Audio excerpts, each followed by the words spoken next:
ధాత్రి కిచెన్‌లో వంట చేస్తూ ఉంటే, నిషి వాళ్ళు ఏదో చాలా సీరియస్‌గా డిస్కషన్ చేస్తున్నారు అని కేదార్ అంటే, "అదే కడుపుతో లేదన్న విషయం చెప్పమన్నానులే, దాని గురించే మాట్లాడుకుంటున్నారు" అని ధాత్రి చెప్తుంది. మామయ్య గారికి నిజం తెలిసిన తర్వాత ఎక్కువ స్ట్రెస్ తీసుకోకుండా మనమే చూసుకోవాలి అని కాఫీ ఇచ్చొస్తాను అని అక్కడికొస్తుంది. రావు గారితో నేను మాట్లాడాను బాబాయ్. కానీ మీరు లేకుండా ప్రాజెక్ట్ లీడ్ ఎలా అని ఆయన అడుగుతున్నారు. ఇప్పుడు మీ స్థానంలో ఎవరో ఒకరిని ప్రాజెక్ట్‌కి లీడ్‌గా పెట్టాలి అని కౌశికి అంటే, ఎవరిని పెడతాము? పోనీ మీ పిన్నిని పెడతామా? అని సుధాకర్ అంటాడు. పిన్నికి అసలు ఏమీ తెలియదు కదా! అప్పుడు బోర్డ్ మెంబర్స్ అందరూ కూడా వ్యతిరేకిస్తారు. చాలా పెద్ద డిస్కషన్స్ వస్తాయి బాబాయ్. అది మంచిది కాదు అని కౌశికి అంటుంది. మరి ఇంకెవరిని పెడదామని ఆలోచిస్తూ ఉంటారు. బాబాయ్, నాకు ఇప్పుడే ఒక ఐడియా వచ్చింది. వజ్రపాటి కుటుంబం వారసులే ఉండాలి కాబట్టి కేదార్‌ని పెడదామని కౌశికి అంటే, వద్దక్కా, నాకేం తెలుసని అని కేదార్ అంటూ ఉంటాడు. నువ్వైతే త్వరగా నేర్చుకోగలవు అని సుధాకర్ కౌశికి నచ్చచెప్తున్నా కూడా, యువరాజ్ అయితే బాగుంటుందని కేదార్ అంటూ ఉంటాడు. రాత్రి కూడా ఓకే చెప్పమనే సైగ చేస్తూ ఉంటుంది. యువరాజ్ ఆవేశం గురించి నీకు తెలిసిందే కదా కేదార్!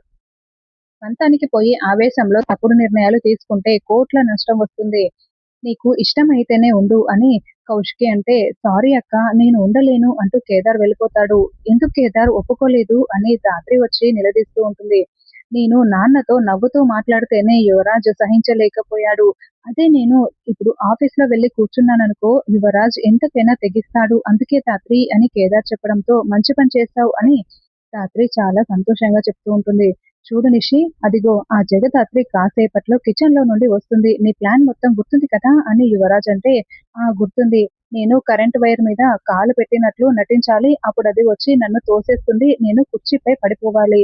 అప్పుడు నాకు అబార్షన్ అయిపోతుంది. వాళ్ళ వల్లే అబార్షన్ అయిందని వదిన, మామయ్య తిడతారు. అంతే కదా అని నిషి అంటూ ఉంటుంది. ఓకే. ఓకే. అదిగో ఆ జగదాత్రి వచ్చేస్తుంది అని యువరాజ్, వైజయంతి చాటుగా దాక్కుని ఉంటారు.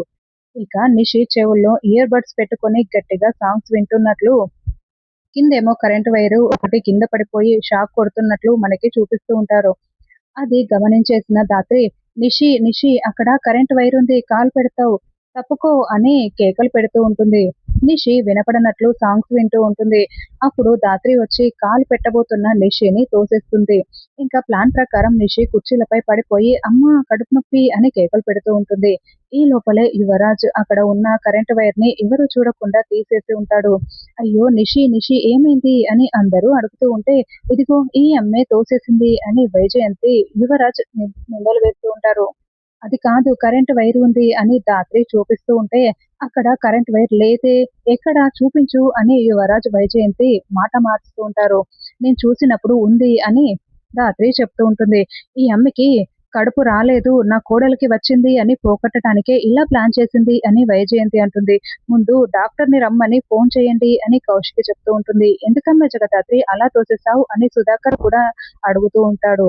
నిషిని బెడ్‌పై పడుకోబెట్టి, నేను డాక్టర్‌కి చెప్పేసి వస్తాను. నువ్వు మాత్రం కౌశికి గుండెల్లో రైలు పరిగెత్తేలా చెయ్యమ్మీ అని వైజయంతి మెల్లగా నిషి చెవిలో చెప్తూ ఉంటుంది. ఇదంతా నిషి వాళ్ళు చేస్తున్న ప్లాన్. నా వల్లే కడుపు పోయిందని నాపై హంతకురాలని ముద్ర వేయడానికే వీళ్ళు ఇలా ప్లాన్ చేస్తున్నారు. నిషికి మధ్యాహ్నం వరకు టైం ఇచ్చి తప్పు చేశాను అని ధాత్రి కేదార్‌తో బాధపడుతూ ఉంటుంది. నిషి, నీ కడుపులో బిడ్డకి ఏం కాదు అని కౌశికి ధైర్యం చెప్తూ ఉంటే, వదిన ఒక్కసారి నేను చెప్పేది వినండి అని ధాత్రి, కేదార్ ఎంత చెప్తున్నా కూడా, దాన్ని ముందు బయటికి వెళ్ళని చెప్పండి వదిన, దానివల్లే నాకీ పరిస్థితి అని నిషి, యువరాజ్ అడ్డుపడుతూ ఉంటారు. ఇక వైజయంతి డాక్టర్‌తో డీల్ మాట్లాడుతూ ఉంటుంది. డాక్టర్ వచ్చి అబార్షన్ అయిందని చెప్పడంతో కౌశికి చాలా షాకింగ్‌గా వింటూ ఉంటే ధాత్రి బాధపడుతూ ఉంటుంది.